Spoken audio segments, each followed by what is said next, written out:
NEET தேர்வு ரத்து. முதல் தேர்தல் அறிக்கை 2021 அதான்.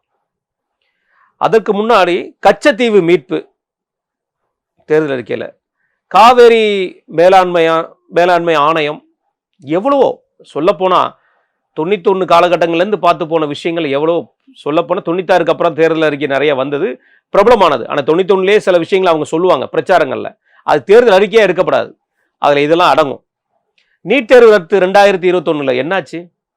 சரி, 2026 எப்படி மாற்றிருக்காங்க தெரியுமா? மக்களுக்கு பார்க்க மாட்டீங்க. ஏன்னா தேர்தல் அறிக்கையை கண்டுக்க மாட்டேங்கிறீங்க. திமுக தேர்தல் அறிக்கையை தெரியுமா உங்களுக்கு? 2026 தேர்தல் அறிக்கையில் திமுக சொல்லியிருக்கிற வார்த்தையில ஒரு இடங்களை கூட நீட்டுன்னு பேர் இல்லை. சொல்ல வார்த்தை என்ன தெரியுமா? மருத்துவம் மற்றும் தேசிய கல்விக்கான நுழைவுத் தேர்வுகளை ரத்து செய்ய மத்திய அரசை வலியுறுத்துவோம்.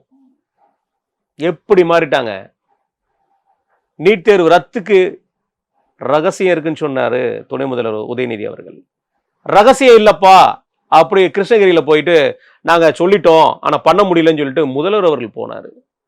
இது 2025 வரைக்கும், இது வரைக்கும் நீட் தேர்வை நாங்க ரத்து பண்ணுவோம்னு சொன்னது 2025 தான் முதல்ல ஓபன் பண்றாங்க. ரத்து பண்ண முடியலன்னு. ஏன்? அது வரைக்கும் என்ன முயற்சி பண்ணீங்க கேட்டா தீர்மானம் நிறைவேற்றி அனுப்பியிருக்கோம். இதுதாங்க அடி. நீங்க உங்களுடைய ஆதரவாளர்கள் அதையும் சட்டமன்றத்தில் நீங்க பெருமையா பேசுனீங்க. தீர்மானங்கள் கடைசியில் என்னாச்சு? தீர்மானங்களோட நிலை என்னாச்சு? முதல்ல அனுப்பும் போதே தெரியும் திமுகவுக்கு இது எதுவுமே செட் ஆகாது. இந்த முறை திமுக தேர்தல் அறிக்கையில் சொல்லப்படுறது சூப்பர் ஸ்டார் கண்டென்ட் என்ன? 8000 ரூபாய்.